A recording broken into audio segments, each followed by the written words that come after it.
welcome to the Rouge Rugby podcast. My name is Dan Murphy. And with me always is the fantastic Derek Brissett.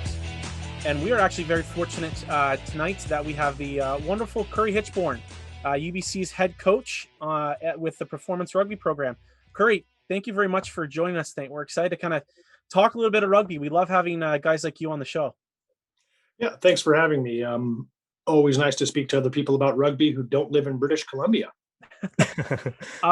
Now, in true fashion, Curry, I want to start by not talking about rugby, because this is actually something that Derek almost tried to look for a new guest or a new host about, and I want to get your guys' opinion on this. So, the CN Tower last night lit up in red, blue, and white for the Montreal Canadiens.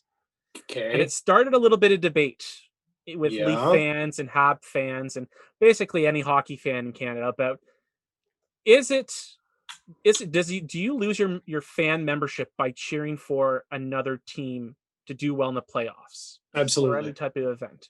Absolutely, no question. See, Dan, this is why I wanted Curry to come on to back me up on this, the fact that you're insane if you agree. Listen. Here's my argument. Okay, let's hear your argument. So I don't think that this if I would agree with you if it was like the Boston Bruins or the Ottawa Senators. It's Montreal. It's worse. It's worse than both those teams. When was the last time in our lifetime, Derek, that it was a relevant rivalry? A week ago when they beat them in the playoffs. Yeah, but like I would relevant. It's Leafs Montreal. I know they haven't played in the playoffs for a long time, but it's a week ago. It wasn't even that much of a crusty playoff. Like, yeah, the Tavares thing was really bad, but that was all accidental. There wasn't any like fire like it was like in the Boston series or go back to the early 2000s with the Ottawa Senators. I just don't feel that like that anger and that frustration towards the Habs. I feel more angry about the Leafs and how they played than how the Habs managed. I don't know. Dan, are you a Leafs fan? I am a Leafs fan. Okay. Right. So I moved to Canada in 1995 from northeastern Nevada, and I moved to North Vancouver, British Columbia. And I'd never played hockey a day in my life. I'm from the high desert. Never learned how to ice skate, never seen a rugby ball. You played baseball, you played American football, you wrestled, and you did all those things if you weren't busy cowboying. So when I moved up here, I asked everybody, hey, what's the deal with hockey? And if you've been to Vancouver, Vancouver is famous for having just some of the worst sports fans humanly possible. My God. I have come across, I've never been able to put it into proper words because I'm always of the mind, our biggest sporting rivalry was the nearest town 58 miles away versus our high school, which we lived 25 miles away from. So you had Spring Creek Spartans versus the Elko Indians, and that was huge. And no matter what, that was your team. If you had told me that Elko Indians had made the state 5A championship and they were playing Minden, Gardnerville, Worcester out of Reno, and you put an Elko Indians flag in Spring Creek, Nevada, that flag is getting taken down.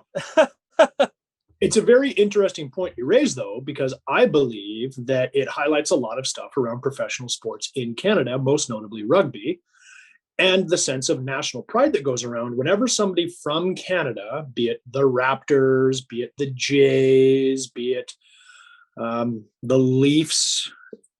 I get why a lot of people band around that Canadian team in whatever sporting arena they have, be it MLB, be it NBA, be it NHL. I get that because I see it happen all the time, but it would be like if there was an NFL team here in Vancouver and people were cheering for, now that's a shitty comparison. It's never going to have an NFL team here.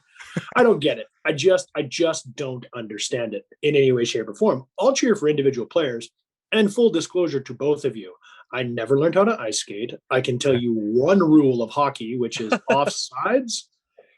Yep. And the rest is an absolute mystery to me. All I know is that I am constantly coaching kids, because I still volunteer quite a bit, who are routinely told to immediately stop playing rugby at 15 because they might make the NHL, which, if you ask this guy, smells and looks and sounds like 10 pounds of shit in a 5-pound bag. Oh, you're 100% right.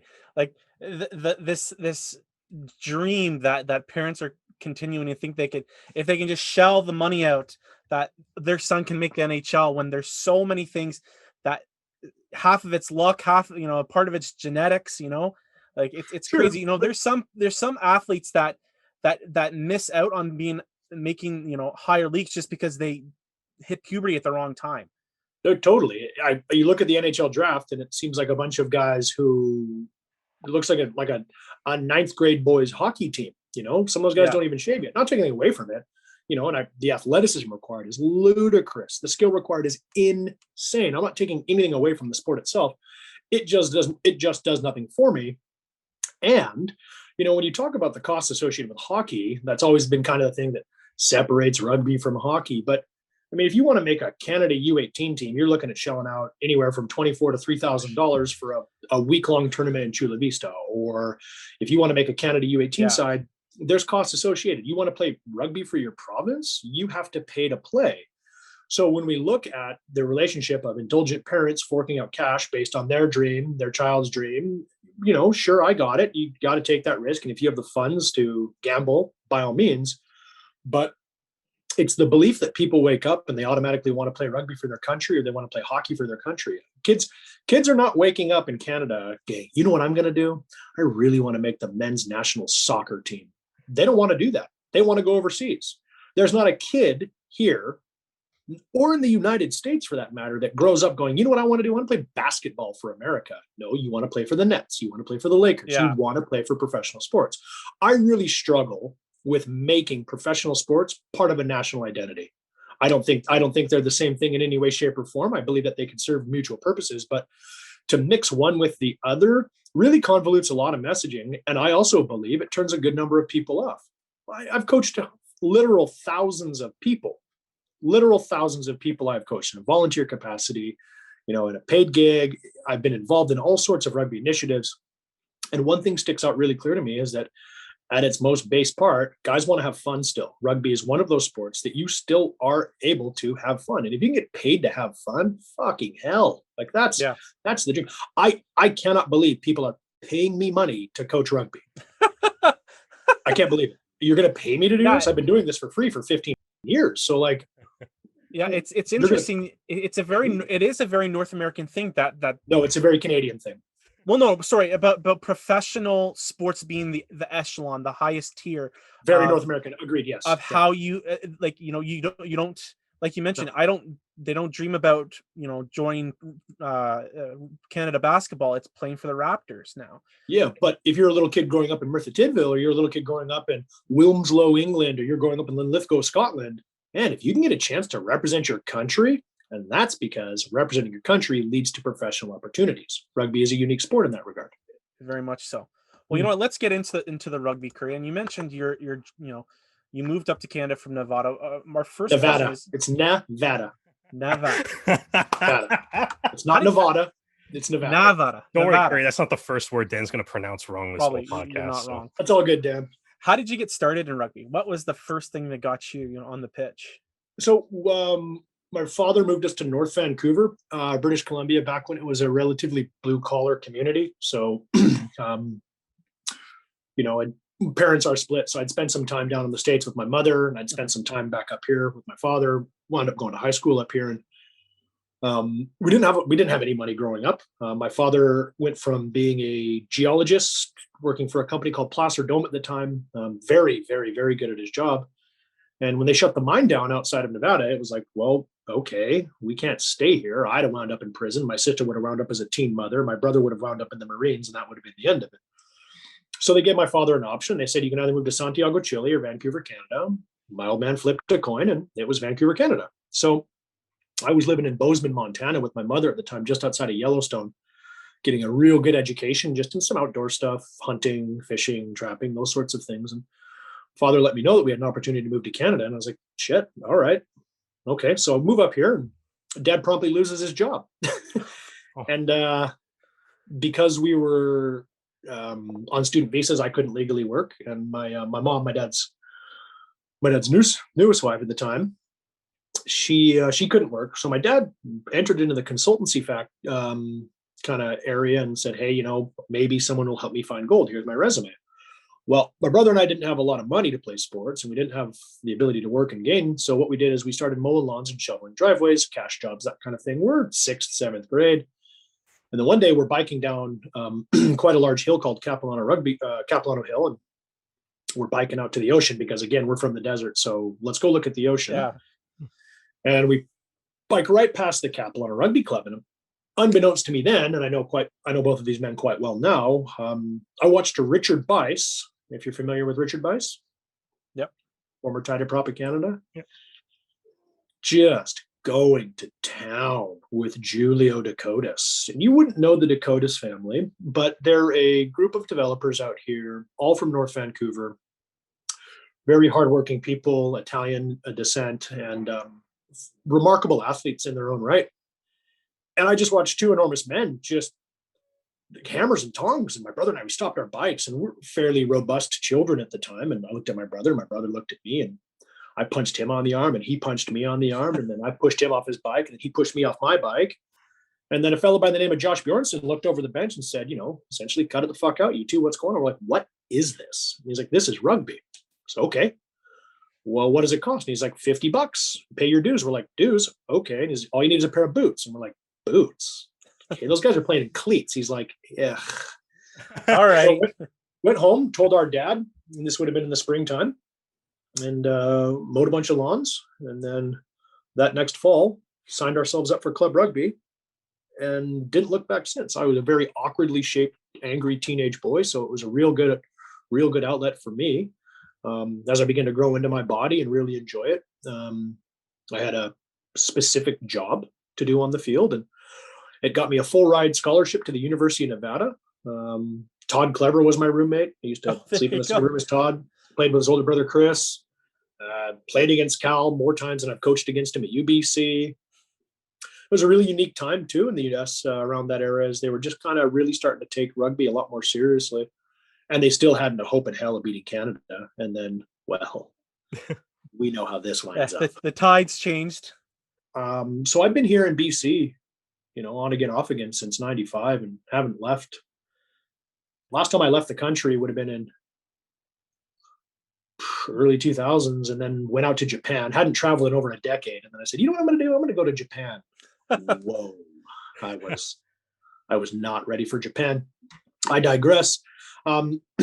So got into the sport, played, all my high school rugby at Handsworth Secondary School, played all my club rugby at Capilano, except for 1 year where I played for the Vancouver Rowing Club. Our high school coach at the time told us if we wanted to start, we had to play there. I said, fine, fuck it, whatever. And went out and did that. Came back to Canada, and then went back to my high school. And it's so funny. My career is actually in film. Oh, okay. Yeah. So I'm you're gonna love this. I'm actually a screenwriter. I write for a living. And yeah, I know. What have I did is written? So I've written a bunch of stuff, and I've sold a bunch of stuff. And just because you write something and sell something doesn't mean it gets made. It gets optioned. So I've optioned a lot of things. What it did is allowed me the economic freedom to basically do what I wanted to do, which was go back to my high school. And I figured, all things being equal, I owe them 5 years, because if it weren't for that high school I went to, I would have wound up again, you guessed it, in prison. So I showed up there just as a volunteer, and 15 years later, I stopped. And in through there, it was really, really beneficial for myself, entirely selfish. Why I got into coaching it was solely for me, nobody else but myself. And then as my film career continued to carry forward, I just got really fed up with the, hey, let's go for a lunch, or hey, let's pitch this, hey, let's do that. I'm a big action person. I like to see results. My favorite job I've ever had, my two most favorite jobs I've ever had, I was a bouncer. So I started bouncing when I was 17 in bars, and then I quit when I was 30. And then up until I broke my back, I loved digging ditches. So I would go to the things like the Toronto International Film Festival. I had a feature-length film there. And people would ask me, so, what do you do? Like, I'm a screenwriter. And they're like, oh, you don't look at screenwriter. I was like, well, I'm not really. I screenwrite in my spare time, but I bust concrete. And they're like, you what? I was like, well, I bust concrete, or I dig a ditch, and I really enjoy it. And they look at me, I got a dick growing out of my head. So It's just after two a while, different worlds. yeah, it was. And I'm not taking anything away from anybody else's approach or things like that. But I found that the perfect blend between creativity and getting results is actually coaching. So my background being storytelling, I've got my own approach to rugby. Not to say that others do not have it, but when I'm building and when I'm planning, when I'm creating, I follow some very, very basic guidelines that are inherent to telling a really good story. So for me, rugby is a remarkably creative outlet. I came by it honestly, like I said, just a dog shit rugby player. But somewhere along the way, I became, and I can say this confidently, I'm a very good rugby coach, and I'm very good at what I do, and I enjoy what I do, and I really enjoy what I do because I'm never going to be the best at it. There's always something to do better. There's always something to be done. So you factor in, you've got me with a strong storytelling background. I've got some fairly weaponized dyslexia and dysgraphia. Add on to that some ADHD and some compulsion stuff as well. And rugby provides a lot of outlets for me personally, be it sensory, be it creatively, be it in terms of being able to sleep at night, seeing results, things like that. So I very selfishly coach, and I do thoroughly enjoy the sound of my own voice as you're going to find. People that enjoy That's why we have the podcast. And exactly. People that enjoy the sound of their own voice make the ideal podcast guests, though. So we're happy to hear you. It's a fine line between interest and bullshit, though. So I'll try and filter as best I can here. So I've been involved in rugby here in North America since I can confidently say 1996. Very nice. And as you did mention, it's like you are quite the successful coach. Is there any Thank you. Is there any moment so far in your coaching career up until this point that kind of like jumps out at you as a bit of a highlight of your career so far?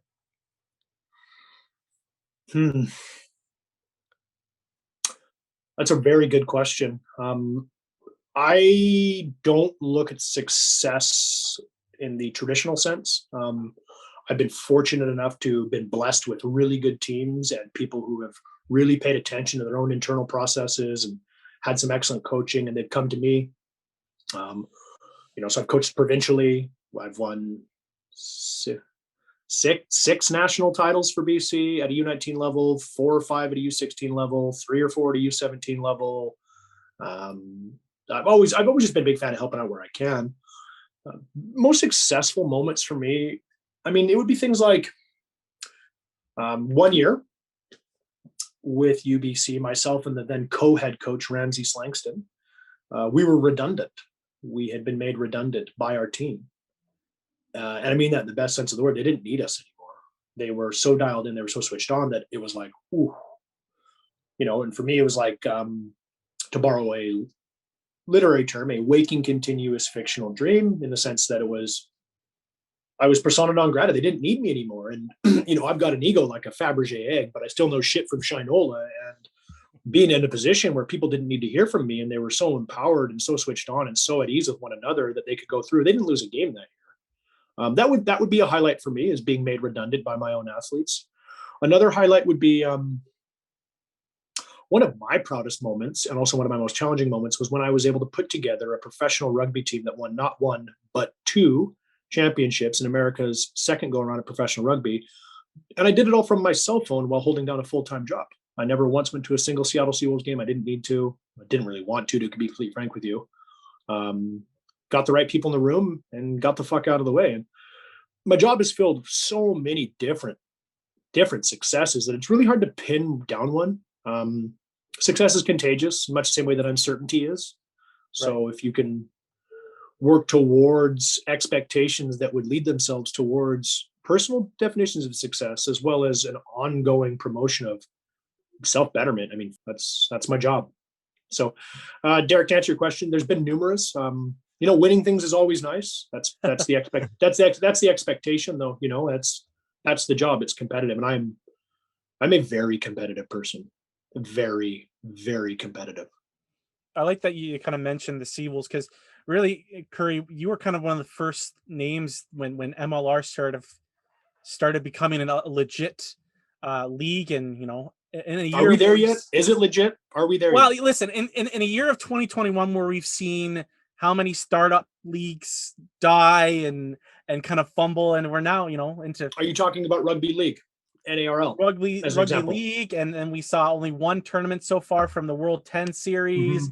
Mm-hmm. It's been a really trying couple of years for rugby startups. I think I Been a can be trying frank couple about of years that. for rugby in North America in general, let alone exactly. professional.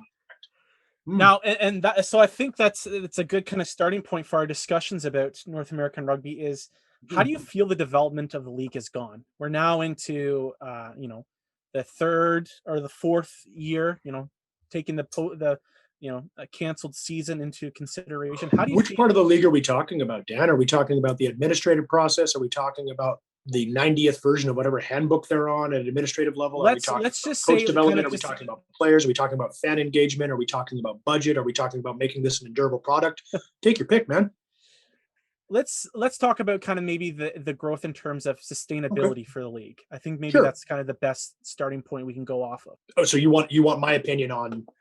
Because I think that, Derek and I can give our opinions on how we think the league is doing in a sustainable fashion, but I want to kind of get your opinion as someone who was, again, part of the Seawolves setup and has maybe seen a little bit more of the inside of how these teams have been run, because there's definitely been missteps and mistakes and errors that have been going along with the start of this league.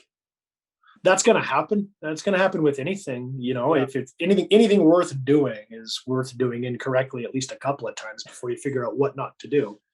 And coach development, I talked to I'm very, very, very, very lucky to have a friend and a gentleman by the name of Joe McCollum. Joe's an expert, and I never use that word. Joe's an expert, and he and I talk constantly about our own approach to coaching and where we've gone, and we both agree we've learned a lot more from what not to do than by doing the right thing. Doing the right thing is oftentimes instinct. Knowing what not to do, there's a lot of lessons to be learned on that. So applying that mentality to Major League Rugby, I would simply try and ring fence it with this statement. I'm not entirely certain it knows what it is. And I don't think it knows what it is on a cultural standpoint. We've got things like MLR drafts, a draft for collegiate students. The ongoing rumor is that they're going to include Canadian universities in this, which is, best of luck. But then on the same token, we're talking about a sport that is, and I don't mean anything by this other than how it got over here, that is colonial in nature. Colonial in the sense that it is from across the water. When we're looking at rugby in North America, and we look at our fan base is club rugby. And club rugby for the longest time has been a largely marginalized group of athletes or people that want a more active lifestyle. Go down to your regular rugby club and you're going to find an amazing cross-section of people. You are going to find the absolute ends of very, very many spectrums. So when we look at our current fan base, it's interesting in the sense that a lot of those people identify with a lot of the more cultural pieces of rugby. So take St. Patrick's Day, for example. On St. Paddy's Day, everybody's somehow Irish and everyone's so-and-so is Irish and so-and-so is this. And it's that reach back into a time in which can give people, I believe, in two relatively new countries, Canada and America, a sense of cultural belonging on a world stage via sport. And being able to say, this was my coat of arms, or this was my clan, like those things really lend themselves well to rugby because it is at the end of the day identity. When we're looking at that identity and we're looking at the makeup of that identity, well, one thing we don't often mention is that these people are paying money to play rugby at an amateur level. And then along comes professional rugby. All I've ever known is paid money for amateur rugby. I played amateur rugby. We all have that one guy at our club who went, he went and did this, or he went and did that, or he went and did that, or they went and did this. And, your club hangs their hat on it. It's a source of pride. And it's really, really important because that's, quote, homegrown talent. But then when we look at how North America approaches professional sport, well, there's a couple of benchmarks that you would ideally want to hit before you would launch. So things like making sure the depth is there. There's so many American football players in North America that you could have. We had the AAFL, XFL, CFL, NFL, arena football, speedball, blah, da, da, da, da, da. So we have the capacity there. You look at basketball, we have the capacity there. In rugby, we have the capacity to play rugby, but that was a stupid sentence. We have the ability to deliver on a lot of opportunities around our sport based on people paying to play. When we look at professionalism, what are we trying to do here? Are we trying to convert fans? Are we trying to engage a currently existing base? Are we just kind of hanging on while the age grade development structures in and around our various NSOs come up? My mother lives in Idaho, and she says that high school rugby's just taken off immensely. I mean, if you know Idaho, there's not a lot of people there. No. There's not. There's not many people live in Idaho. Not many people live in Nevada. But the university has a rugby team. Just because we have these clubs and just because these people are playing the sport, it doesn't necessarily mean that we're seeding future professional teams with talent. What it means is that there are people interested in the sport. It does not take a genius to figure out that they have run out of depth in the United States. Some of those people that are getting signed to teams in the Major League Rugby, oh my God, I'm not, good on that guy. Hell yeah. I get it. And we're all making do. And we're at that stage in the season where people got to get it together. But people care more about, here's an interesting one. There was an athlete who was based out of Seattle that I was looking to sign. And I wasn't looking to sign this athlete based on their ability. I'd coached against this athlete because they had played in the British Columbia men's premiership for Seattle. And I'd been around this person and I'd had discussions with this person's teammates, this person's coaches. And this is a guy who ostensibly wasn't going to crack that roster, but I knew based on his last name and based on the geographic locations that people would care about this person based on their story. And when we look at a lot of, let's take Lucas Rumble, for example. You take away all the neat things Lucas is doing out there on a field and you take away the smashed in face and the rest of it. That's a really good story. There are people that want to root for that guy, that hometown guy. And that's a big piece of North American professional sports is things like rags to riches or, so-and-so grew up without a pot to piss in and then got a full ride. And then bang, they made it here. And they're no longer living in a car with their 4 or 5 siblings and they're able to buy their mother a home or buy their father a vehicle. Right. Well, those feel good natural stories that relate back to the human condition are very, very appealing, particularly in today's day and age. Nobody gives a shit about Ma'anonu outside of Denver, Colorado, or the little town on the outskirts of Houston, Texas. Tendai Machawaro's got a sweet nickname. So the Beast, have you heard about this guy named the Beast that's coming over? Well, for all of us rugby guys, yeah, sure. But if I'm bringing my friend down there and they just want to have a couple of beers, do they really want to sit there and listen to me talk about how Chris Robshaw got a raw deal underneath Lancaster and then Eddie Jones? They don't care. Non-rugby people do not give a shit. So then we look at the expansion of the league and how it's turned into an arms race. Well, everything got sucked up. And then you look at things like your salary cap. I'd be very curious to see how many teams actually fall within the guidelines, not formula, for that salary cap, and how a lot of those costs are dispersed and things like that. As we begin to fill out these professional teams, I think that there has been a lot missed out on already. And that is the fact that we are starting to say, hey, this is professional. Oh, okay. I mean, you had to pay to get it on TV. You're paying money to put it on the CBS Sports Network. I mean, the Rugby Network coming through and picking the games up for free has been great. I'm not sure the term deals on that. Right. But what are we trying to show people here? Are we, you listen to the commentary. I mean, if you've grown up and watched any sports in North America, you listen to some of those MLR commentators, you're muting those games. You're muting it. The announcement is terrible. The lack of knowledge around the sport itself, the weird approach to it, where on one hand we're dealing with expats who are talking about rugby in terms that people in their home country would know, but then there seems to be like in terms of like language that some of the commentators are using, because we've got South Africans, British commentators. You're right, the language doesn't always seem to be consistent. Imagine you're sitting down to watch an MLR game for the first time ever on television. What are you coming away with? And it really depends. For me, it depends on if it's a regional broadcasting team or fine. It's a regional broadcast team. Yeah. So you live in Toronto. You've never seen the Toronto Arrows. You went to university, and your university had a rugby team, and somebody dated somebody involved in rugby, and that's you've seen it. You saw that one episode of Friends where Ross jumps in the middle of God only knows whatever that is. We've all seen the episode. Yeah. And that's so you're sitting down and you're watching the Toronto Arrows play the Seattle Seawolves. What's your biggest takeaway from that game? Well, again, it depends on the environment. If I'm watching it from home, I'm completely lost. Most likely. Agreed. My hope is, so hang on, no, Dan, go with me here. So then you're in the stands. What are you taking away from it? And bear in mind, you're not there with somebody who knows anything about rugby. What are you taking away from it? Well, you know what? When I think I can use the example of knowing very little about rugby league, and when I went to a Wolfpack game, like there were rules about rugby league that I had no idea what was happening. And rugby ball. It's still rugby. It's still rugby. You played rugby. You still can't pass forward.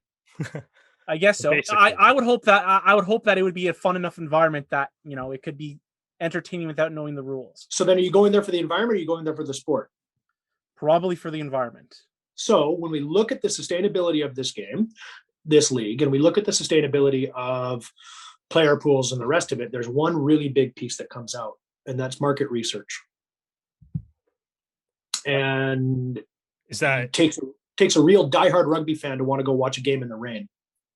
So how would you go about wanting to attract new fans to the game? I would, in no way, shape, or form would I have gone anywhere near the amount of teams there are right now. I would have managed the depth a lot better. I would have worked more closely with other professional entities in terms of learning from their mistakes.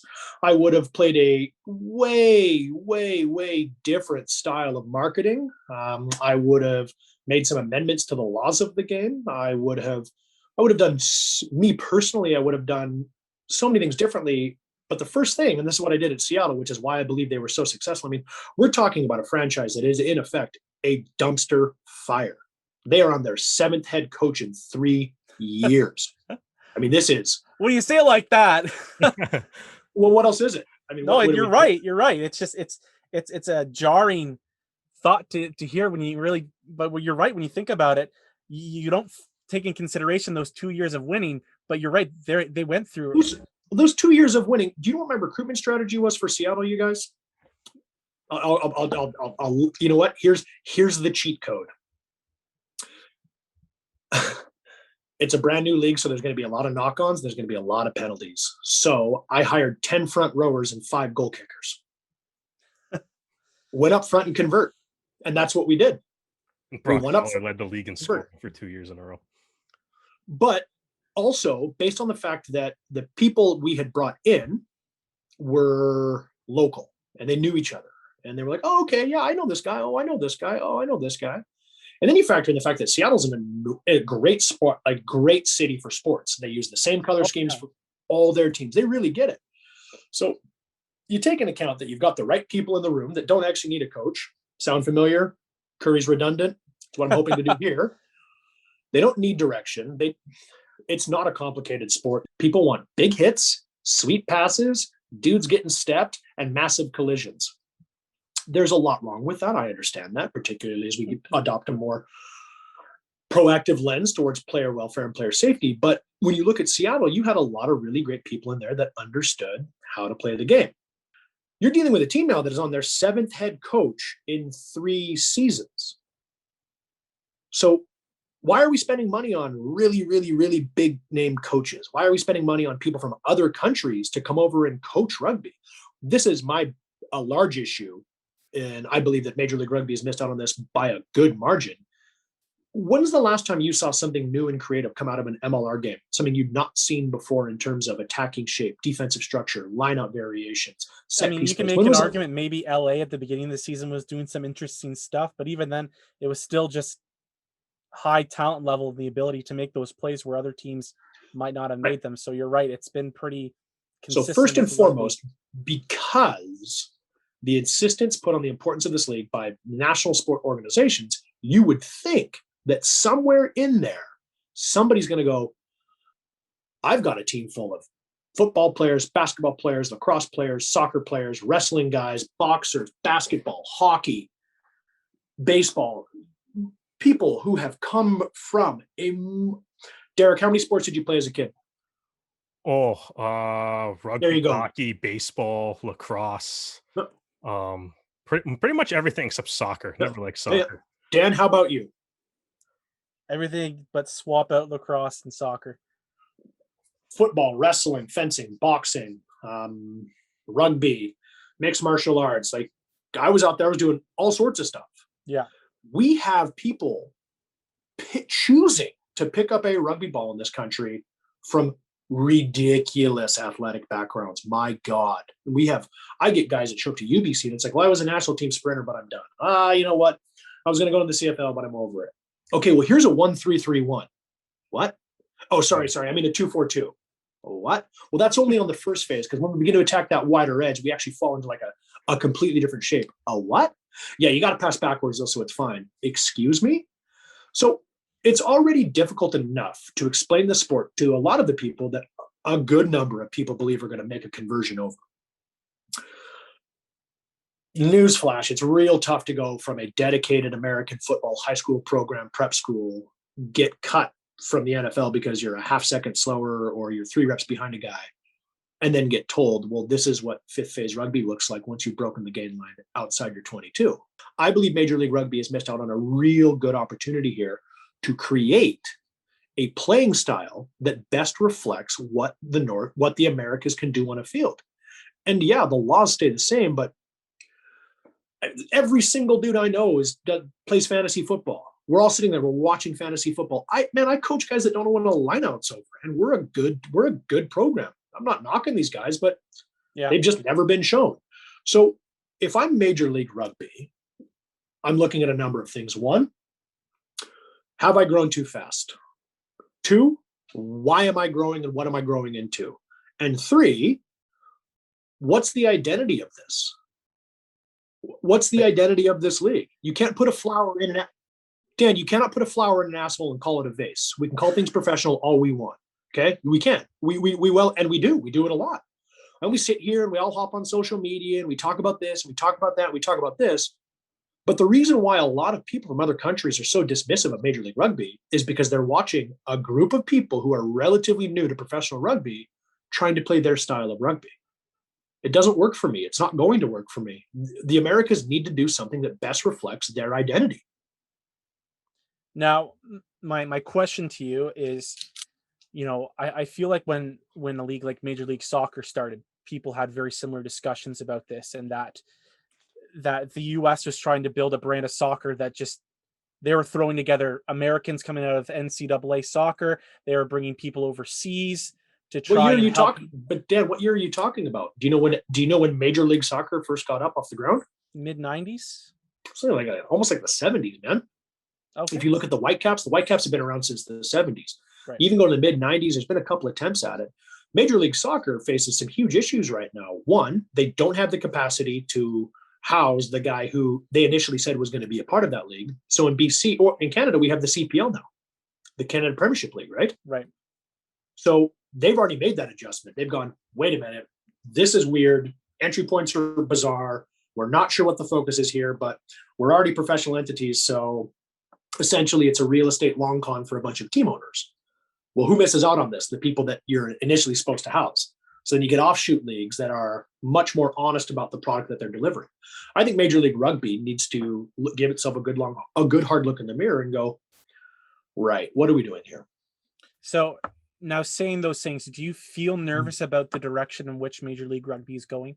Like, do you feel like if things aren't getting changed by the governing body, by George Killebrew and the owners, do you feel like this league is heading in the wrong direction? Or do you think that this is something that can be adjusted as the league grows and it can find its footing in America, in Canada?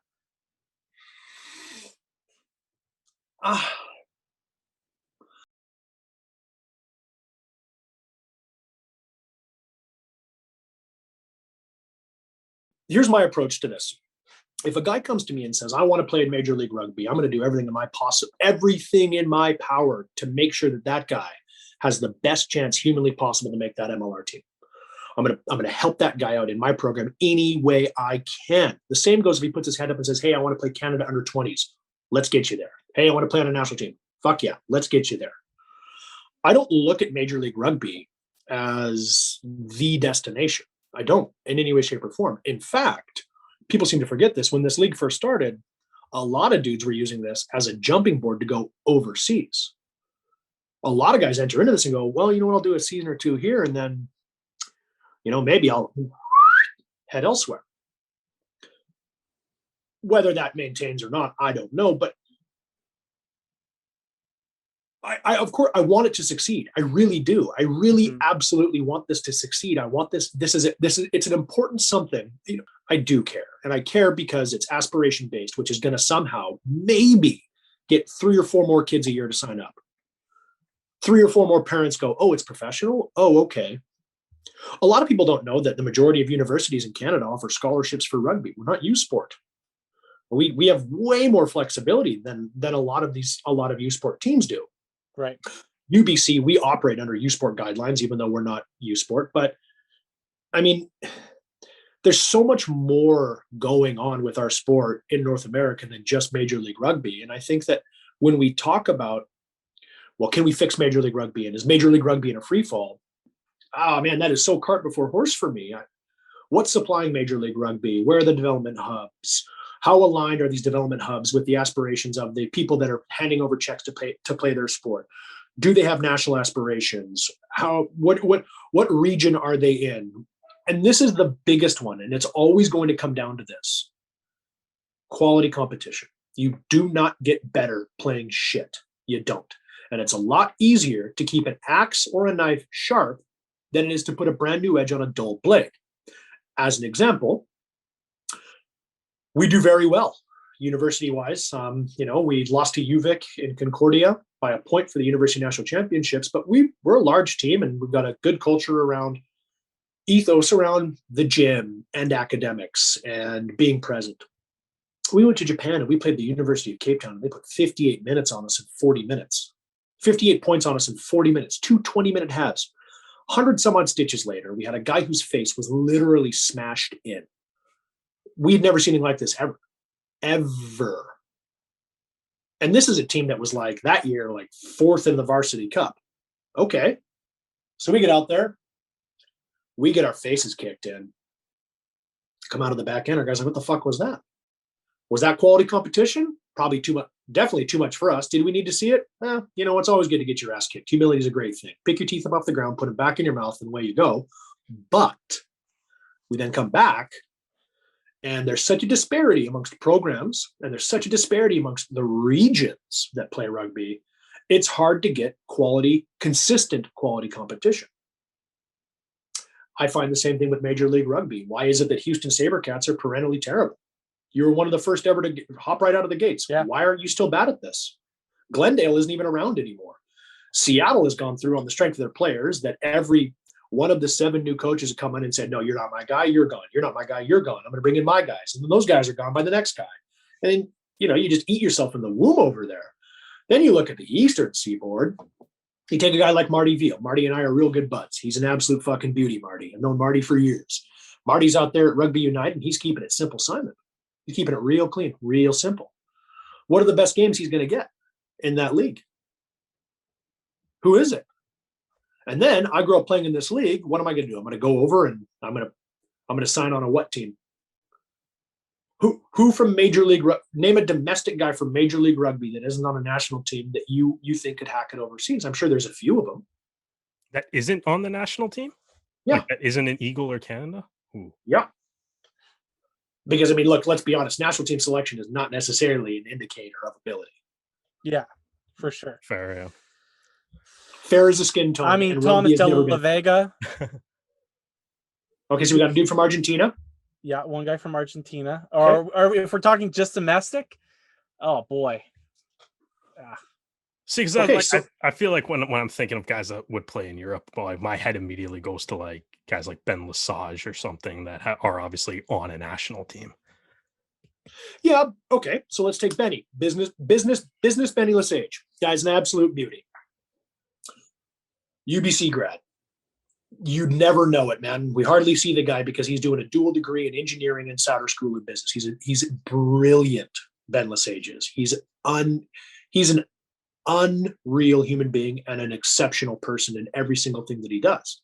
If Ben wanted to go play overseas by now, Ben would have done that. Yeah, we've had DTH Vandermerver on the show, and that's when we said, who do you think someone that should play overseas? He said, Ben Lesage. Like, no. Sure. But Ben's one of those guys where if Ben wanted to do this by now, he'd have done this. Right? Not to say that Ben doesn't. I can't speak for Ben. But, as someone who spent a good number of years with him and, been around one another, made each other better people, the fact that Ben Lesage is the only person you can pull off the top of your head speaks volumes about what this league is, doesn't it? Wow. I mean, if we're going to now branch out to the domestic, the team, national teams, we can get into that. But that's the league, is it not? That's what we're dealing with, Dan. Yeah, it's true. I mean, what I personally want to see out of this is I want to see a stronger Eagles in Canada team, right? You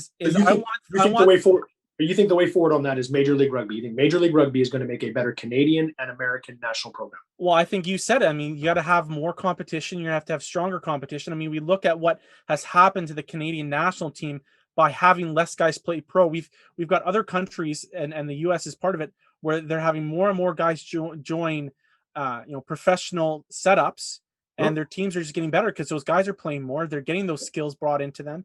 They're playing with different types of players from different types of setups, styles, countries, exactly. cultures. Yeah, and totally. One might even suggest that by going overseas, they're immersed in the rugby culture. Yeah, and I mean that's one of the reasons why the coaches at the Arrows have been spoken so highly about the guys they've brought in from South America.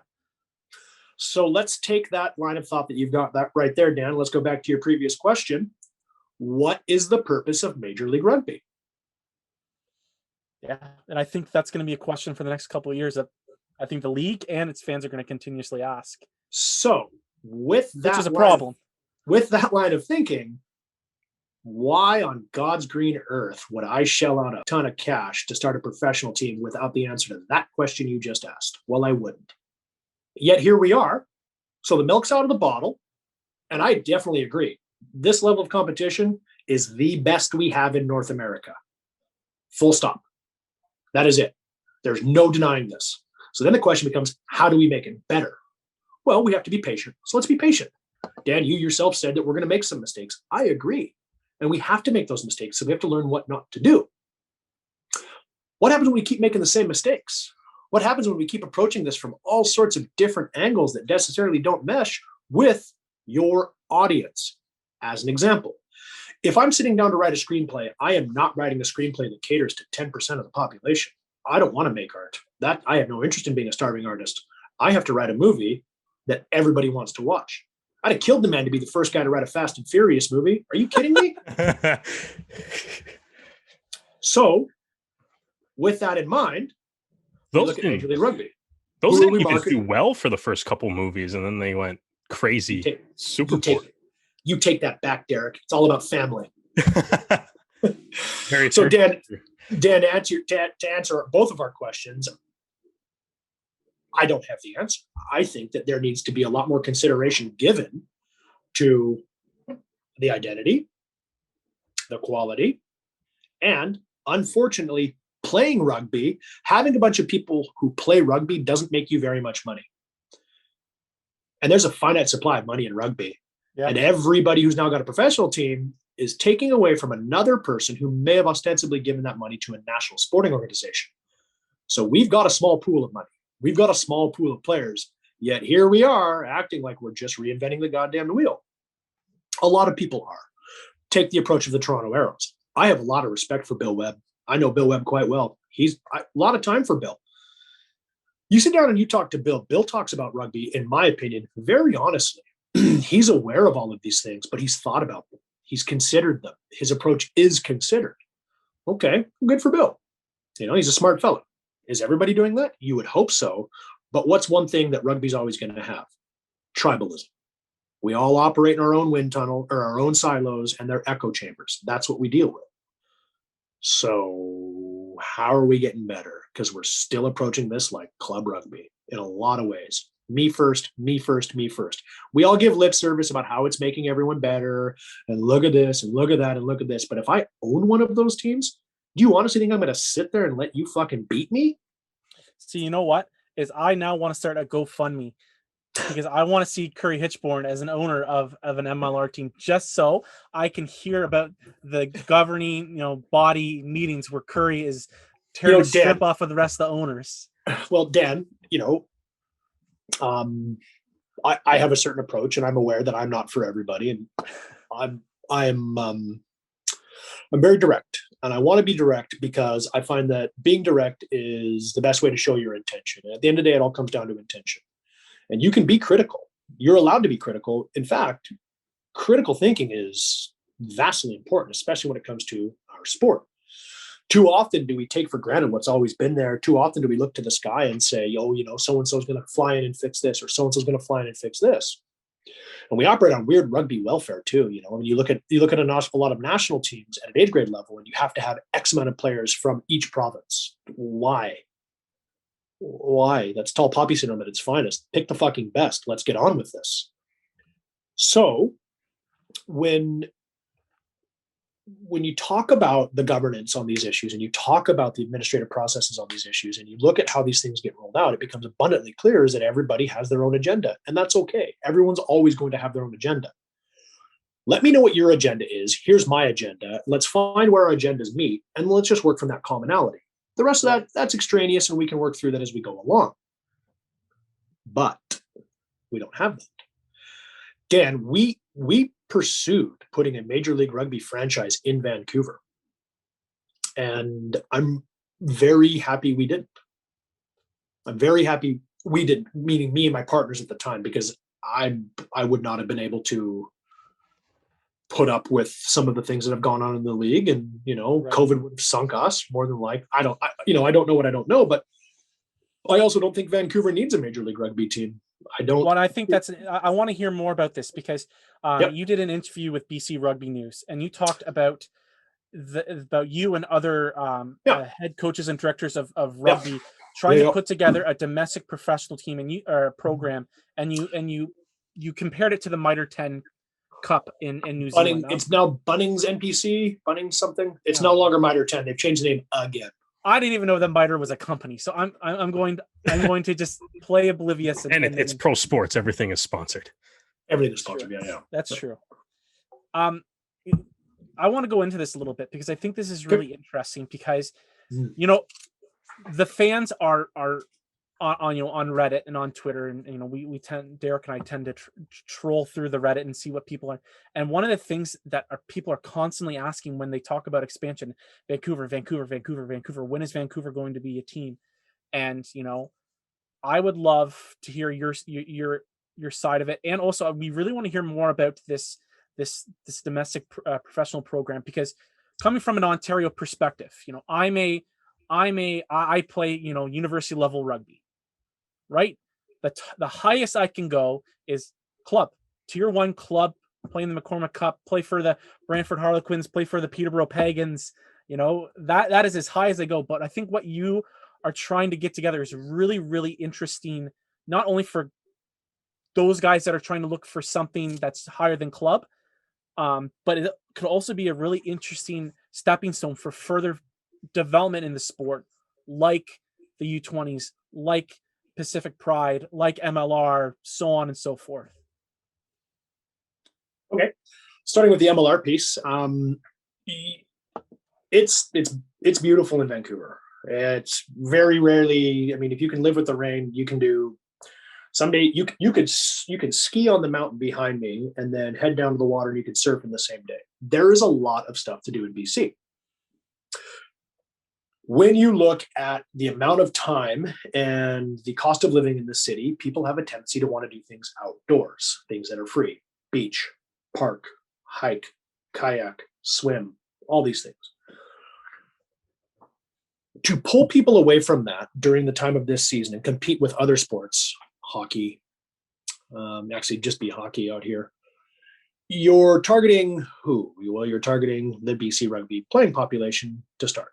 Maybe some family stuff, sure, who knows? That's a small audience, and it gets smaller all the time. Contrary to popular belief, there isn't a lot of rugby going on at BC anymore. Our men's registration numbers are down. Rugby in BC has taken a huge hit in the last 5 years. There's a lot of mitigating factors, and we don't have that kind of time to get into this. But we've been operating on the highest level of rugby you can play in BC right now would be men's Premiership rugby. Those teams train on Tuesday and Thursday and play on Saturday. Okay. All right, sure. Club rugby is vastly important. It's an entry point and it's always home to a lot of people. So I am proposing that we simply go back to the future. And it used to be that if you wanted to make a men's national program, you had to play for the McKechnie Cup. Now, bear in mind, this is pre-professionalism. And let's not forget the then Rugby Canada's complicit nature in eschewing professional opportunities. A lot of people at Rugby Canada in the early 90s said professionalism was never going to happen and Canada doesn't need to follow suit. Great job, everyone. So I'm proposing we create, we breathe life back into the McKechnie Cup. The McKechnie Cup is fascinating. It's a regional competition, so it's the best players from those regions. You have the Fraser Valley, you have Vancouver, you have Vancouver Island. Historically, used to be UBC, we're technically our own regional union. Vancouver Rugby Union, Vancouver Island Rugby Union, Fraser Valley Rugby Union. It was an unreal competition. I myself have volunteered to be the Vancouver Rugby Union men's head coach, and I've never lost a Roundsville, or never lost a McKechnie Cup. But again, it was always like back-ended on the summer, and they were told, if you want to play for the BC Bears, you have to play for this. Newsflash, guys that start playing rugby at the beginning of September, take a break for Christmas, stop playing rugby at the end of May, don't want to play rugby over the summer. Call me fucking crazy, but they don't want to fucking do it. These guys bang nails. They have desk jobs. They're fathers. Nobody has this kind of time. So we're wandering around telling ourselves, the men's premiership is this, the men's premiership is that. I've won a good number of premiership titles, and it has not changed my life in the least. It hasn't. It's great. Really happy for all the guys that won it. I think it's a great benchmark. It's still success. But if your aspirations are something above and beyond club, where do you play? Where are you playing? Where can you play? Well, you can't. You can hopefully get into Major League Rugby without a cap. It happens. The idea that you have to have a cap to play in Major League Rugby is categorically false. Michael Smith, no caps for Canada. Fraser Hurst, no caps for Canada. So it can happen if somebody needs, but that's quite a narrow window. So looking at the dearth of players we currently have right now, looking at the onerous nature of our provincial sport organization, their gatekeepers are they've completely lost the room. You ask anybody my age and below what they think of BC rugby, it's not flattering. A bunch of these people have spent their lives, their teenage years, paying money to be represented, to represent their province, not the other way around. So it's an absolute shambles out here and something needs to be done. Well, by bringing this back in, the hope is that we get quality competition on a more consistent basis in an environment that would lend itself to people who want something more. This is not an attack on club rugby in any way, shape, or form. We have to have club rugby. It cannot go anywhere. It must stay. But in BC, we need to become a lot more honest about what club rugby looks like in the advent of professionalism and the amount of players getting vacuumed up. I also firmly believe that based on the weather, the culture of this city, the community, it is a really, really excellent destination for people to want to come play. It used to be if you wanted to make a national team, you had to come out back west. There are still people at Rugby Canada that will tell high school students that if they ever want to make a national team, they have to go to UVic and they have to move to Vancouver Island. Yeah. If you don't go to UVic, you're never going to make a national team. There are people involved at a national level who will tell children not to come play rugby at UBC because you won't immediately start on their top team. That seems crazy. I have these emails. I have these emails from these kids. I know who these people are. I've had these discussions. It's deny. This has been going on for quite some time. Rugby here in Canada has a lot of issues, and I am merely suggesting stop looking at Rugby Canada for help. Stop looking at your provincial sport organization for help. Stop it. They can't help you. Rugby Canada does not have the money. They don't. They do not. BC Rugby does not have the money, the staff, or at this point in time, the leadership ability to deliver much on anything outside of penalties for teams that show up with less guys or are unable to meet a fixture because we play rugby for 10 months out of the year and they're banged up. It's not good. Well, look at this stat. I've been involved at UBC for 8 years, okay?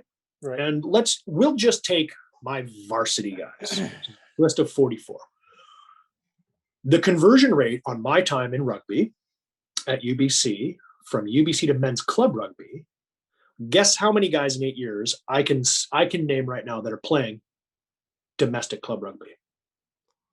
How many guys? Out of 44? 44 a year for 8 years. Oh, 60. Okay. You, Dan? 25. That's around 10. Oh, all right. So I was that's six times more than the answer. So it's... Why are these guys not going back and playing club rugby? Why? Jobs, summer Nowhere jobs, to go after. summer school. All right. So let's look at your daily training environment at UBC as a varsity athlete.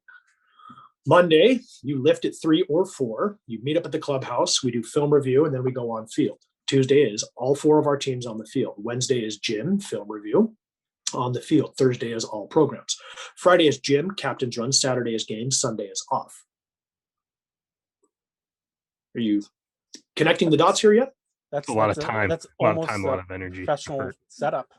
It's a lot of time, it's a lot of energy, but we're also, when we hear those, we go, oh, okay, so they have to make those. I don't do that. You catch more bees with honey than you do with shit. We have midterms. We have job co-ops. We have people.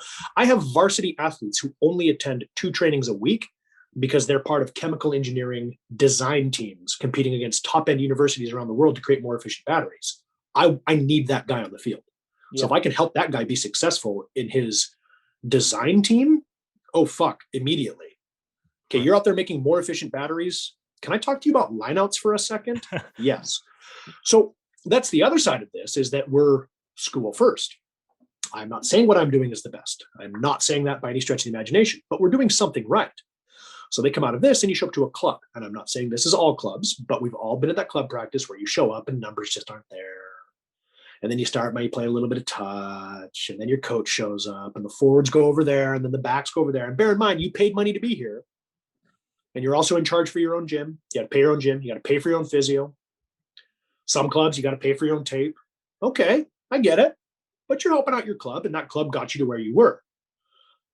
People have changed. Generations have changed. There are numerous kids out there who have stopped playing rugby because they've gone, no, this is not for me. I am not doing this. I can't believe people pay to do this. It's, for a lot of people, it has become unattractive. McKechnie Cup is a regional-based competition that is not club-specific. That way, because it's not club-specific, you don't encounter that nauseating tribalism. You don't get that one coach, oh, you don't play for my club, so you're not going to start for me. Nobody fucking cares about that anymore. Those days are done. You know, sending a guy from a local rugby club to a local high school to feed your rugby club, well-intended, good on you for going out there and helping out your community, but what's the conversion rate there? Yeah. There is a tournament that occurs. It used to be called the Japan Cup, and now it's called the Provincial Regional Championships in the summer in BC every year. It's U14 to U18. And it is the Fraser Valley, the Vancouver Rugby Union, the Vancouver Island Rugby Union, and the Okanagan, meaning the interior. I don't know if you've been to BC, but it's everything beyond the wall, essentially.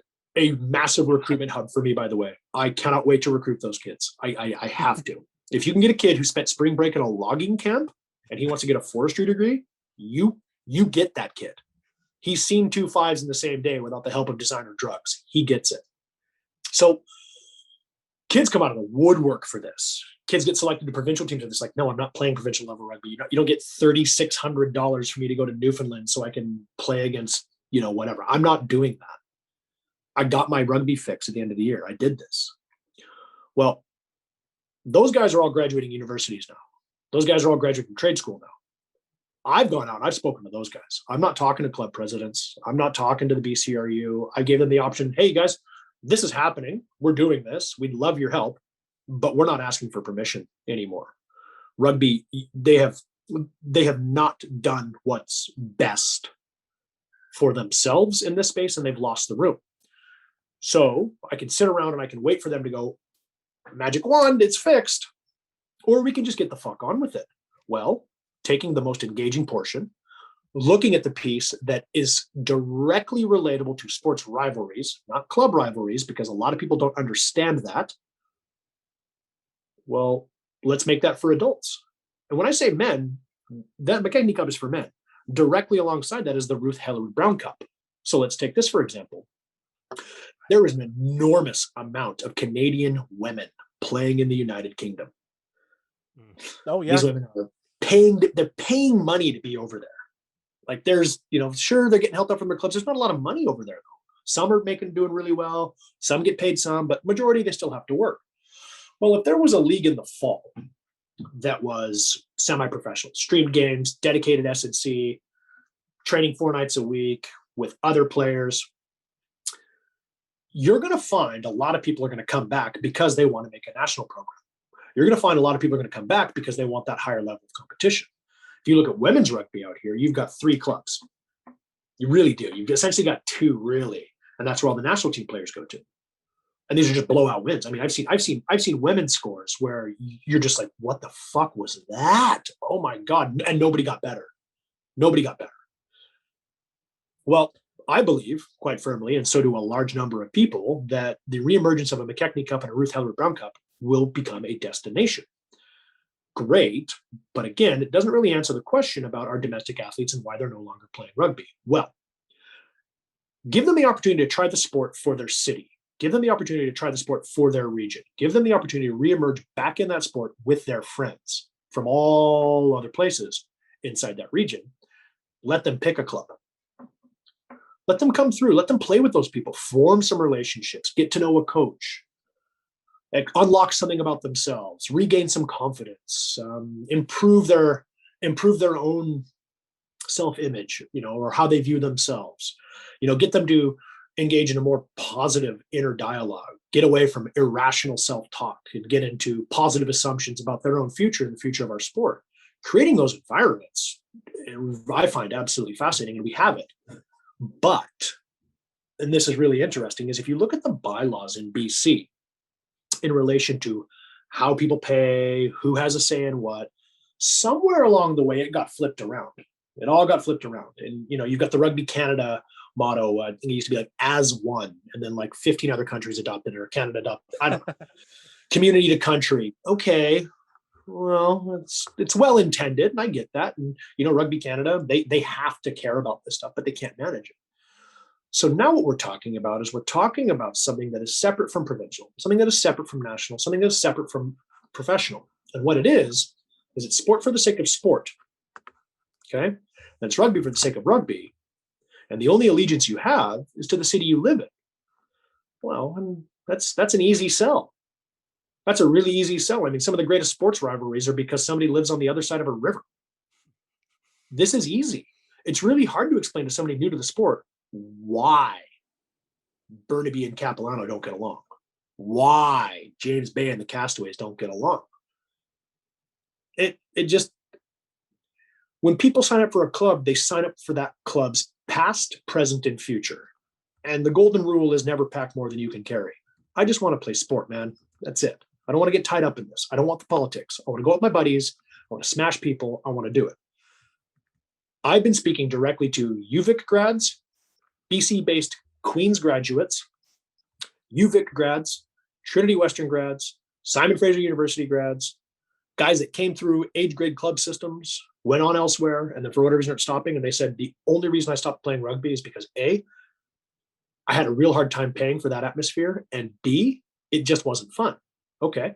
What was the most fun you had playing rugby? Provincial, regional championships. Every single one of them said that. Not one guy said, my best time playing rugby was at a Canada U18 team, or my best time playing rugby was at a BC U16 team. My best time playing rugby was playing rugby with my buddies. That one guy who couldn't pass off his left fucking hand, but he broke out for that huge run against this one team, and that guy cemented his place in team history, or it's just so much more engaging, and it's so much more profitable in a lot of ways. And when I say profitable, I don't mean money. I mean profitable in the sense human experience. We're tending our garden. We're not digging it up and then quickly replanting and digging it up and quickly replanting. We're tending our garden. We're going to create something sustainable, something that is destination based, something that people will want to play for. They may not go on and play club rugby. but that's their choice. And that's one thing we always forget about with rugby is free will. We're constantly telling people what they have to do. Oh, if you want to play here, you have to play here, and then you have to play here. And if you don't do this, you don't get there. What if I don't want that? What if I just want to play here? I don't even know what that looks like. Man, I just quit rowing, and I just picked up a rugby ball. I mean, we get these guys all the time, and you explain to them like, "Hey, I'm graduating. Where are you going to go play for your local rugby club? What's my local rugby club? Well, it would be this club. Oh, yeah, maybe. I don't know. I'm going to go work instead. Okay, cool. Well, every single time somebody goes to the Pride, for lack of, I mean, not every single time, but for the most part, you know, there's a case to be made that the Pacific Pride is the Toronto Arrows West Academy. There's a case to be made, and that's not a bad thing.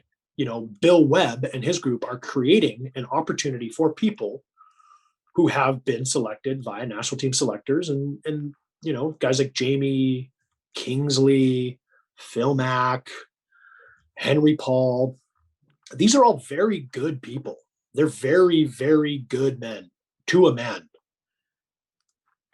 Why are we constantly heaping shit on these guys when the caliber of player they're getting is the byproduct of ownership, tribalism, intercanine politics? Man, you talk to any dude under the age of 30 right now, he just wants to play rugby. That's it. And if he's got the ability, show him where to go. Well, right now, we're not showing, we're telling. And the number one rule of any good story is show, don't tell. Let value speak for itself. What I love about your initiative is that we've talked about this on the show, that, you know, you look at a good majority of their sports, hockey especially, is there is a clear path to the highest tier in hockey. You know, you start at rep, AA, AAA, you know, all the way to the OHL, you know, ECHL, AHL, and then the NHL. And then if the Olympics come around, that people tend to call that the highest tier. You know, I think Sure. that with a program with what you're trying to run, it's making that process a little bit more clear for guys that you kind of just mentioned. You know, Dan, I'm going to challenge you on your language there. I don't think it makes it more clear. I think it makes it more tangible. There is no way to go from club to professional right now. You are not going to play club rugby in BC and make a professional team. It's not going to happen. Right. It isn't. This is that bridge between club and professional.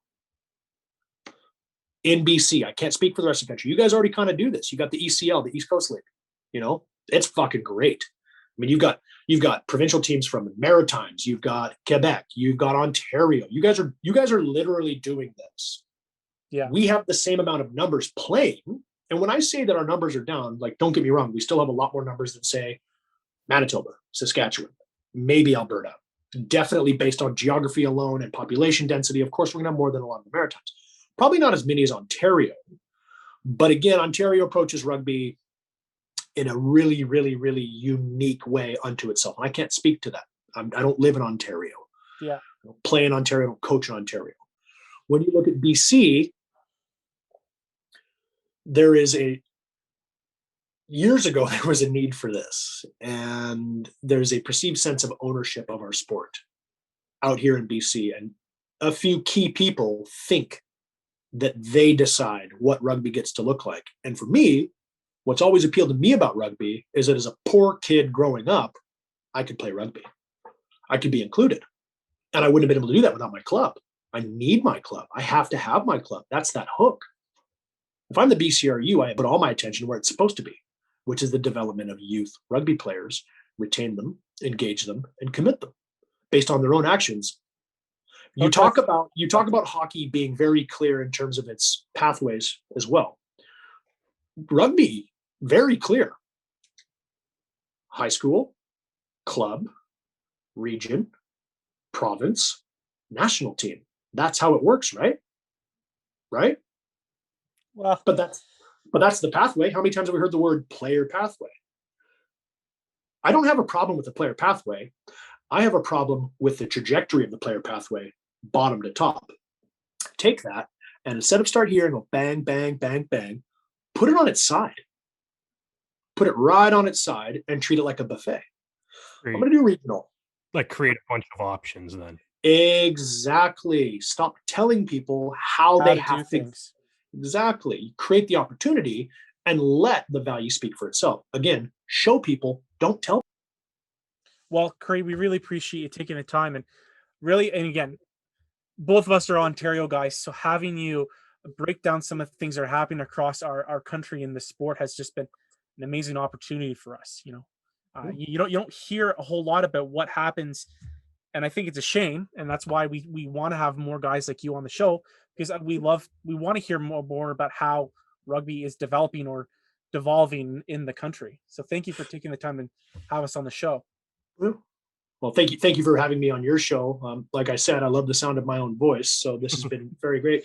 When I talk about these things, I'm not big into offering disclaimers, and I don't think that, if your intention is where it needs to be, and you've conducted yourself in a professional, direct, and transparent manner, then you do have a certain amount of leeway with how you conduct yourself, and I'm going to take full liberty of that while I've got an audience. This is the point I am making. Okay. Is that rugby is being left behind by other sports. And this was noticeable 10 years ago and we did nothing about it. And it got real bad 5 years ago and we did nothing about it.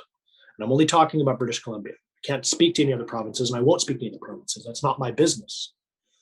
But I'm in a position through the amount of resources that I have in the various groups that I engage with where I can be in a position to help. And that's all I want to do. I'm very competitive. I recognize the need for competition, but I also recognize the need that if we do not make the necessary changes right now, we're going to continue to be a leftover from a bygone era in which rugby is just something that you do because your father did it. And we've got enough lawyers already. So let's change it. Nobody owns our sport except for the people that are playing it. Saturday's your day. It's nobody else's, man. So when I'm talking about these things, a lot of these opinions are very unpopular. That's fine. Pick up the phone and call me. Give me a better solution. No solution without dialogue, and I'm a big talker. So opportunities to talk about what goes on out here and at least get a message across that is not only held by myself, but a good number of people is greatly appreciated. So thank you both, Derek and Dan, for your time. I do appreciate it immensely. You didn't have to do this, and thank you for doing it. Again, we will always take the opportunity for people that are looking to grow and change Cheers. the sport for the better. Okay. Well, do you guys have anything else for me? You had some fun Toronto Arrows questions there on the back end. Yeah, you know what? If you have the time, we would love to talk to you about we tend to kind of look at the Arrows game of the week if you want to take the time to talk about that as well. Okay. So I really enjoyed that game. And I enjoyed that game because it was my ex-captain versus one of my ex-captains, Michael Smith versus Ben Lesage. Also on that team, you have Tyler Rowland, who came through UBC as well. And I really, really enjoyed that game because I love, again, the competition. I could not take my eyes off of the mini game going on between Michael Smith and Lucas Rumble. It was fascinating. Completely different players. Mike is a unique individual. He's the polar opposite to Lucas Rumble. I think Canada's in a really, really, really advantageous position further on down the line because you've essentially got, man, I loved watching it. You could see it. They were just after it. Both of those guys. Lucas Rumble is one of those people where you'll have to kill him in order to make him stop. You've literally got to kill him. And I think he's hurt. I think he's heard about Michael Smith, and then people are talking about him. Well, that's because, but Dan, that's because Michael Smith is fucking good at exactly. Rugby. So he's saying, I have the perfect opportunity to remind people that number 7 jersey for Canada is bloody mine. And I think that you saw it on the pitch. Interesting. I look at it like this. Okay. We've spent our entire time talking about value of competition. Yeah. Yep. How much better is a guy like Lucas Rumble going to be with a guy like Mike Smith breathing down his neck trying to take his job?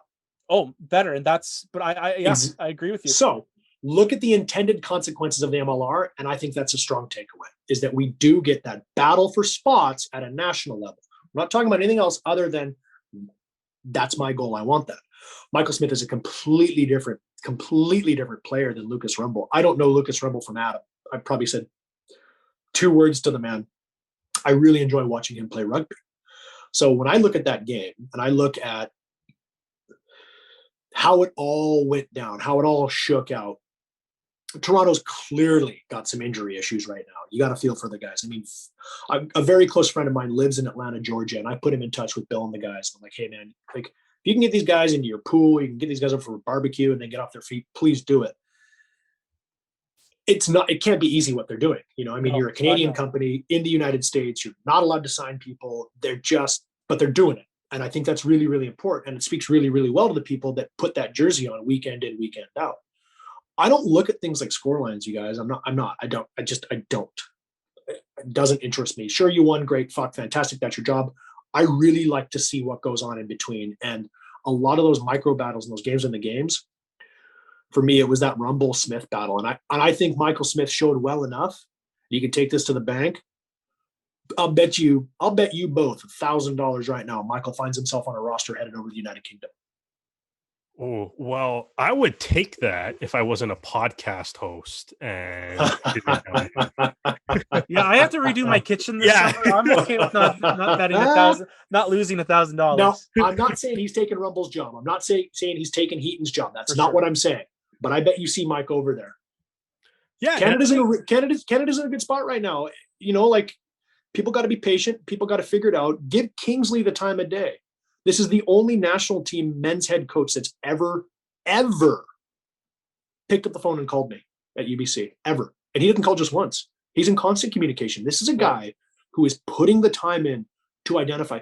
Fuck, man. This is the dude who, when he was at Russia, pulled a guy out of Dagestan and made him his captain on the Russian national team. Like, the intent is there. Yeah. It's a former autonomous zone north of Georgia. Okay. Anyway, yeah, my wife's Armenian. And that's south of Dagestan. We digress. The fact that Kingsley is out there doing what he's doing and he's putting these guys in positions and he's paying attention says a lot about what their long-term goals are. I have a lot of faith in Kingsley Jones. I have a lot of faith in Jamie Cudmore. I have a lot of faith in the people on the field. Okay? The people on the field. There's very clear delineation here. All right? Well, I think that Canada, with the pride, I think this is already starting to bear fruit. And I think that in a couple of years' time, Canada is going to have a really, really good squad. I also think that Canada is going to be hard pressed to qualify for another Rugby World Cup. I really well and truly do. Let's look at their competition. Let's look at their admittance into the RWC in Japan.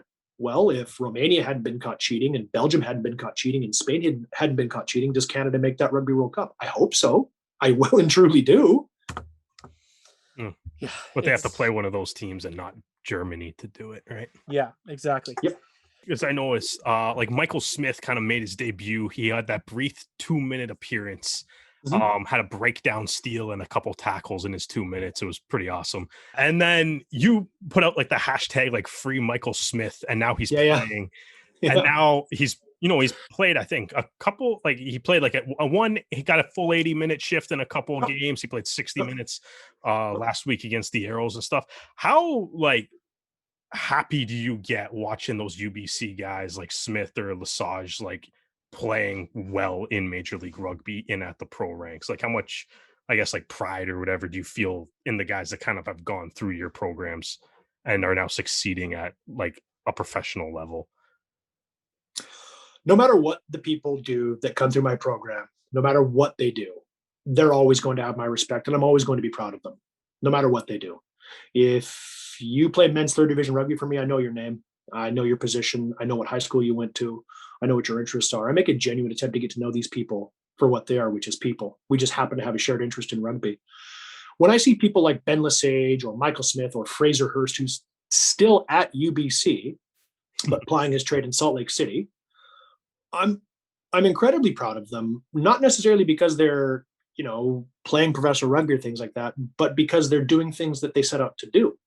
So I'm very, very, very filled with gratitude that I've been allowed to share my life with these people, have them make my life that much better, literally by dint of knowing them. When Mike got asked to play rugby for the San Diego Legion, he also had an offer from the Toronto Arrows, and Michael called me. I don't tell people what to do. I'm not going to tell you what to do. In my rugby program, I'm not doing it. So Mike gets the opportunity for the Toronto Arrows. San Diego had also come along. And Mike was in a position where Mike's like, fuck, I got to make a decision. So Mike calls me up. And Mike is so intelligent. I mean, we're talking about a human being here who graduated from the University of British Columbia in 4 years with a degree in pharmacology. Okay. Do you know that was a degree? I don't even know what pharmacology is. Or like okay, but drugs. Yeah. Okay. All right. Okay. I had spoken to you guys about what our daily training environment looks like, and my varsity athletes take the bare minimum, so they take 3 courses a term. Never Michael. Michael took a 4 course load the entire time, and he was our captain, and he was the president of the Thunderbird Athletic Council, and he won a bunch of awards. And Mike had an interview to go to Oxford, and Mike had this interview, and that interview, and that interview. Mike's recently been admitted to law school, so Mike is very capable of making his own decisions, advocating for himself, and making decisions based on the information given. So when Mike called me and said, hey, I'm in a bit of a bind, what should I do? I just let Mike talk. And Mike realized that by speaking about this, he'd already made his mind up. And that was, if I go to Toronto, I have to beat this guy out to get on the field. If I go to San Diego, I'm going to learn from Chris Robshaw, and I'm going to have to fight for a job with people I don't know. So Mike took San Diego. San Diego, I think, was actually the harder opportunity. He'd been told by the Arrows, Mike, a lot of Canadian guys don't get a fair shake south of the border. And I couldn't agree more. Mike, luck, preparation, ability, Robshaw blows his shoulder up. They move Som to number 8. Okay. Mike gets that window. He gets on. Last thing you ever want to do is give Mike space. Figuratively or literally. So, Derek, to answer your question, how proud do I get? I get very proud because that's something that they set out to do. I'm proud of them for following up their plans. I have sweet fuck all to do with this. I merely facilitate. I'm here I told you this. I started this conversation. I do what I do for incredibly selfish reasons. It's an outlet for me. I just very, very, very lucky to be surrounded with the people that I am. All right. Well, we got to finish up here, and we're going to do our last thing. We do this every show. Curry, and we've been having an awful no good bad time with it this season, but Perfect. We are going to put our predictions in for this week, the games. Okay. First game, NOLA at Old Glory DC. Who do you have, Curry? NOLA. I'm gonna say NOLA too. Yeah, I'll make it 3 for 3, so I'll go NOLA there too. Toronto at Austin. Derek? Yeah, I'm just gonna continue the. I'm an Arrows fan, so I feel bad if I vote against them. You can't. It's like what are we gonna do? We can't put the CN Tower is gonna be orange this week. Like it's not good. So Derek, remind me to bet with you more often next, Dan. I said San Diego last week, and I got the points. I don't know if I could go against the Arrows 2 weeks in a row. I will go with Toronto. All right, San Diego at Utah. This is going to be a really interesting matchup. San Diego at Utah. We've got an elevation change. We're going sea level to the high mountains. Spring in Utah. I'm from 6 hours east of Salt Lake. And they had just traveled to the eastern seaboard the week before. San Diego had. Yeah, San Diego did. Yes. Yeah, short turnaround. You know what? It's real tough to bet against Paul Mullen right now. I'm going Utah. I'm going San Diego. I think that they've got the piss and vinegar from their last couple of games, that they're pretty fired up. So I think that they've got something's working. They've turned the corner. Joe Peterson is raring to go. Okay. That's it. Much like when we used the Toonie, Dan, I think Curry knows more about rugby than you, so I'll go with the option that's not you. That's a fair assumption. Okay, this is a really good week for matchups until the end, but Rugby ATL at Rooney. Ooh. I'm going Atlanta. Yeah, that's the smart bet, but I think Rooney's got it. Yeah, man, that's gonna be a fun. That's the game of the week, I think, right now. When did Rooney last play? Yeah. No, they had the bye week because they played in they played OG the week before. They didn't play last week. Look, there you go. So they're coming off a bye. Now look at ATL's last game. What was the point spread? That was like what, 8-7. 1 point. Right. low scoring affair. That's a bit of a war of attrition. Something tells me one team's going to have more depth on the bench than the other. Rooney. Fair. That's me. Okay. It's justified. Seattle at Free Jacks. Yeah, that's the Free Jacks. Yeah, I'm going Free Jacks as well. Yeah, I can't. I feel like you can't pick against the Free Jacks at home right now either. So I'm going to go with it's tough to bet on Seattle. That also. I almost got it last week. I gave them. I said they beat Utah this year, and they damn it, they almost did it. I almost had a perfect week last week if it wasn't for Seattle. Horseshoes and hand grenades, Dan. Okay, the last game of the weekend, Houston at LA. LA. Yeah, that's unless that, you know what, that could have trap game written all over it. Houston's not good. Giltinis are good enough where they can afford to literally play whoever the fuck they want and still stroll in the playoffs. They may show up and put, the C team out there, rest some guys, and oh fuck, we lost. Well, look at what happened the last time these two teams played. Yeah. LA's coming game by too. Yeah, I'm gonna go LA. Yeah. I mean, half the guys were all in Cancun, so they might have just been a little too tired. All right, well, Curry, thank you very much for joining us. We had a lot of fun talking rugby, and we really appreciate it. I got to be completely frank with you. I very rarely get a chance to speak to other people about rugby outside of my front, back, and side yards here. So talking to anybody from Middle Canada about sport's always good. I guess you're now both Habs fans, so... Oh, God, don't say that. No, all right, yeah. We're never bringing him back on the show after that comment. Could be worse. You could be a Canucks fan. That's true. That's true. Yeah, that is true. Okay, dudes, I'm going to go hang out with my family. Thanks for your time. Cheers. Cheers, guys. Thank you. Yeah, you bet. Well, thank you very much for listening, guys. If you want to listen to more of our episodes, go to Rouge Rugby on all social media platforms, Twitter, Instagram, Facebook. We are on YouTube if you want to watch the video version of our episodes and interviews. We are available on all podcast streaming platforms, going all the way back to the Arrows' first season, World Cup prep, interviews with players during the COVID lockdown and preparations for this current season. So if you're looking to listen more about Canadian rugby, you know where to find us.